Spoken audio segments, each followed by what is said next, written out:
Greetings, everybody. This is Jesse here, truth be told. I know that I have had a couple of new subscribers come to me within the last couple days.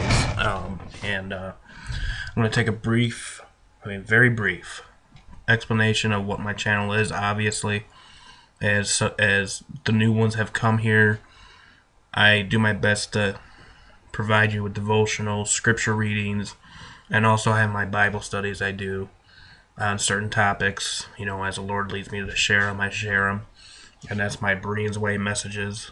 I do stuff on how to know your enemy, what the enemy is, how it works in world scenes and everything like that, and I also do news reportings such as what this is today. So just to let you know, I do try to cover everything. I mean, I can't please everybody, so I do the best I can. So welcome aboard, and glad to have you. Today I want to the couple news stories I'm going to be presenting you with today is all Earth change related, and it's kind of funny because I was saying the other day that wow, it seems like things have been really quiet as far as Earth changes go. I mean, the volcanoes are still ramping up and everything like that, and I want to take a little snooze, and I wake up and I'm bombarded with holy wow. And I will show you what I mean. Now, this is the earthquake 3D, and this was the last 24 to 48 hours. And this is just, I mean, because it has, I mean, according to the USGS, according to other sources, it has been very, very quiet. I mean, we had a 6.0 maybe like 3 days ago, but other than that, it's just been little 2-pointers, 3-pointers.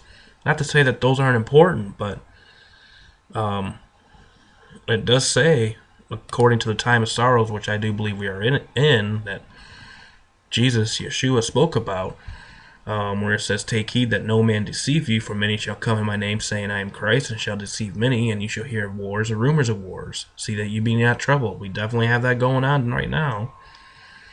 "For all these things must come to pass, but the end is not yet. For nation shall rise against nation." If you do a word study on that, that's better translated as race. "For race shall rise against race, and kingdom against kingdom." That's your countries, and and there shall be famines and pestilences and earthquakes in diverse places. All these are the beginning of sorrows.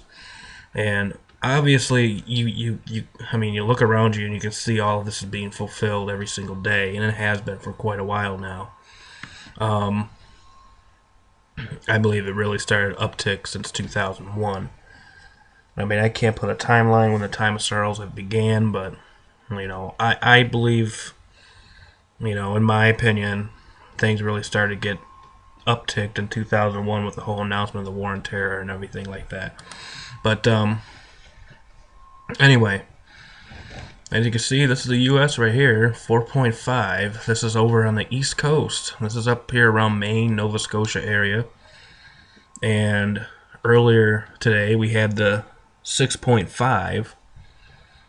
And then also earlier today, up here near Oregon, we had a 5.9. Now you had all these little tremors here. There was also a 2.8 in India as well, or Indiana, or a 3.0 or something like that. And this was the other day. So, I mean, clearly all of this right here is starting to get affected. And it was, I'm not done yet. I mean, you have, all of this up here, the 5.9 in Oregon, 4.3 to 6.5. I think this was originally a 7.0, downgraded to 6.5. And then the other day, or the past 24 hours, now look at this. These are all the aftershocks of the two big ones that hit over here in Sumatra.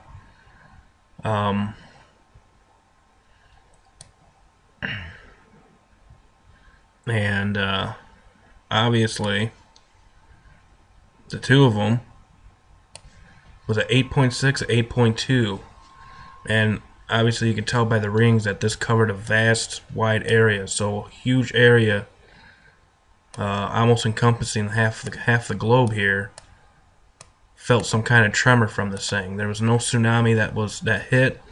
Thank the Lord for that. But the 8.6 was downgraded from 8.9, so that was pretty close to a 9.0.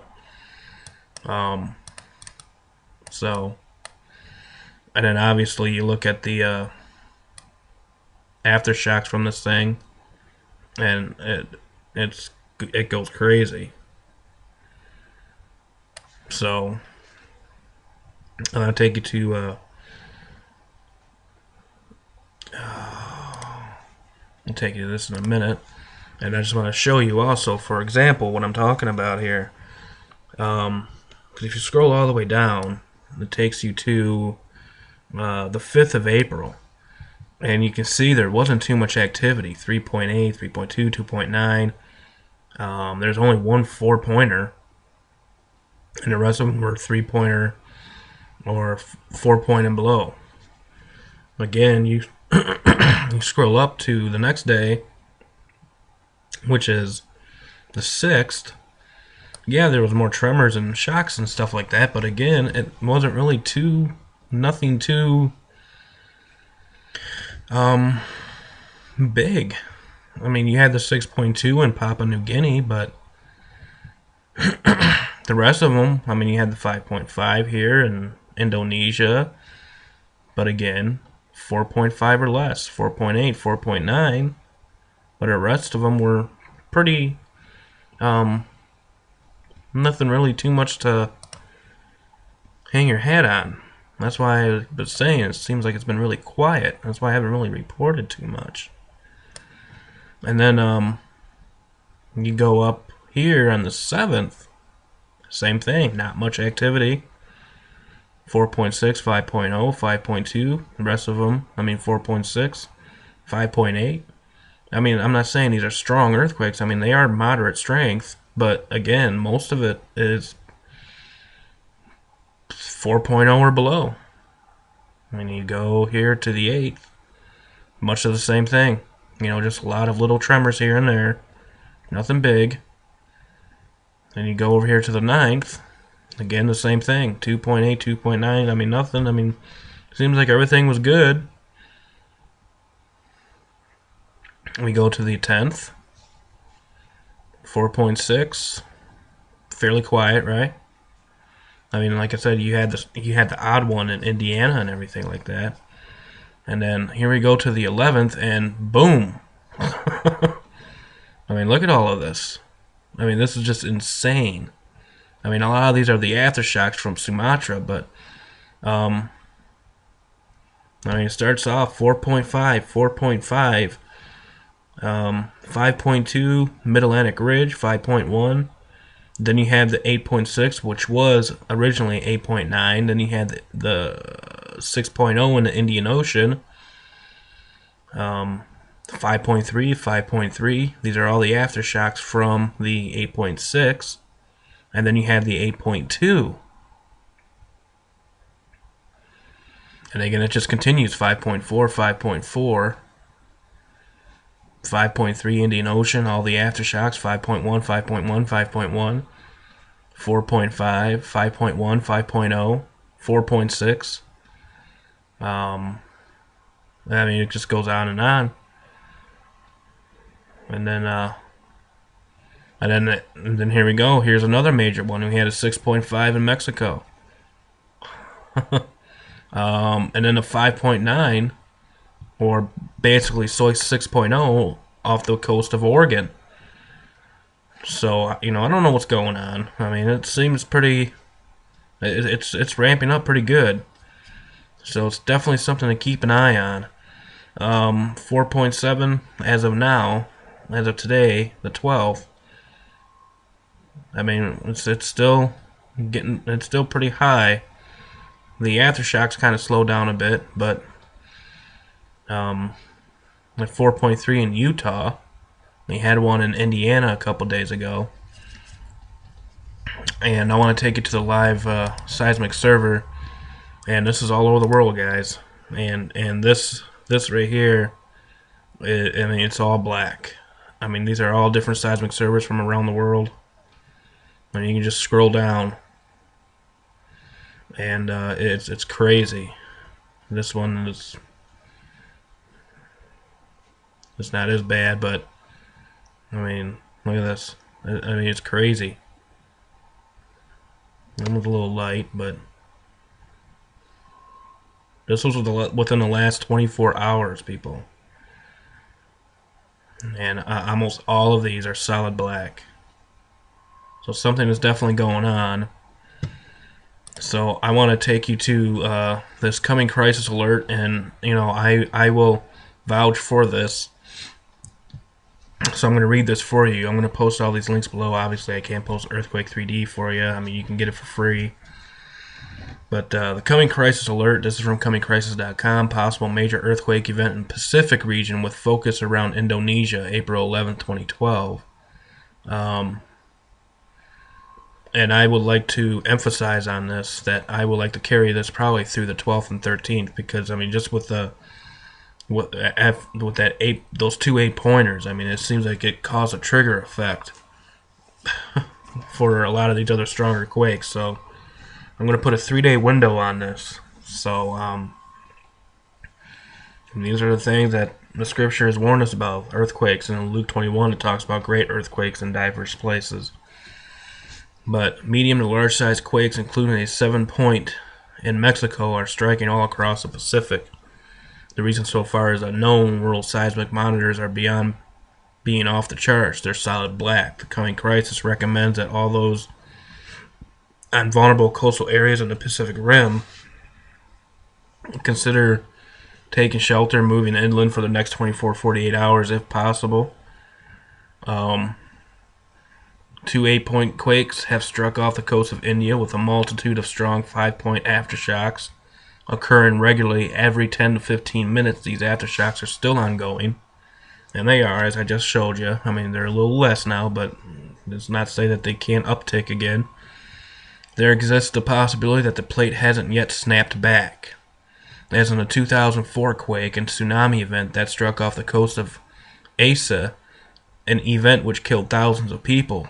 In addition, it is very peculiar that 2 8-point quakes would strike so closely together, both time-wise and geographically. Many experts remain baffled.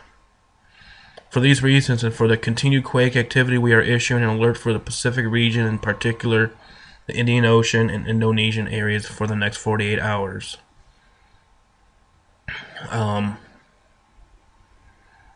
So I like to, like I said, I like to actually extend that and pretty much say maybe give it about a 3-day window, guys. I'm not trying to spread fear or anything like that. Call me a doom and gloomer, whatever you want to call me. But now I'll take you to the Extinction Protocol. And I love this site. I mean, for earth changes and everything like that, as it relates to possible biblical events. Great site to go to. Same thing with the coming crisis. All of this will be posted below. He gives a really good explanation for what's going on right now. And you can see the April 11th, 2012 event. Cluster of large earthquakes rattle the globe from Indonesia to Mexico. April 12, 2012, world. A strong earthquake hit Mexico on Wednesday, shaking buildings and sending people running out of offices onto the streets of the capital, Mexico City. The U.S. Geological Survey said the 6.5 magnitude quake was centered on Mexico's Pacific coast near Michoacan and struck fairly deep under the earth at 65 kilometers or 40 miles. Prior to the Mexico earthquakes, a powerful and shallow 5.9 struck near the Juan de Fuca tectonic plate off the coast of Oregon, indicating tectonic plates worldwide are being rattled by planetary seismic tension. Prior to Oregon earthquake, 2 massive 8.0 plus magnitude earthquakes, 8.6, which was downgraded from 8.9, and 8.2, struck the ocean floor off the north coast of Sumatra, Indonesia. As I warned in my book, The Extinction Protocol, the power unleashed in these seismic events is growing. This is testament to the dangers and seriousness of the earth changes facing us and how these events are unleashing more unbridled force with each successive eruption. The Indian Ocean strike-slip fault. The Indian Ocean strike-slip fault earthquakes are very unusual. As a matter of fact, I've never heard of a strike-slip lateral earthquake of this great a magnitude, especially underwater. Preliminary assessment of the Indonesian quakes by U.S. geologists suggests one plate lurched past each other as much as 70 feet. San Andreas is a strike-slip lateral. Okay, that's the fault that's over there in California. I mean, can we even imagine two sections of ground moving 70 feet near San Francisco? Had the force of the Sumatra quakes been unleashed upon San Andreas, the city would have been completely destroyed. Ironically, the largest surface displacement ever recorded in a lateral strike-slip fault was 21 feet, and that was in the 1906 7.9 San Andreas earthquake. Just so we understand the significance of what transpired today, the Japanese March 11, 2011 earthquake moved the ocean floor 79 feet sideways and 10 feet upwards. But today's earthquakes happen in double 8.0 magnitude sequence and move the earth nearly as far. What's worse is the seismic tension from the event ricocheted around the world and contributed to other earthquakes. So I'm not going to come here and say, promote a bunch of fear and say that there's going to be a tsunami that's going to hit California or whatever, but as far as the San Andreas, see, when you talk about the big one, it doesn't necessarily have to be a 9.0 over there, as this was just mentioning. I mean, even something like a 7.5 could do a lot of damage to places like San Francisco and stuff like that. So, and obviously this 5.9 that struck in Oregon is pretty close. So again, I would just really watch this area from basically for us over here in the U.S. I would basically watch anywhere from here to around here within the next 24 to 48 hours, and just keep a close eye, and stay vigilant. But that's all I have for now, guys. Truth be told, truth be known, stay safe, God bless, and we'll see you next time. Bye bye.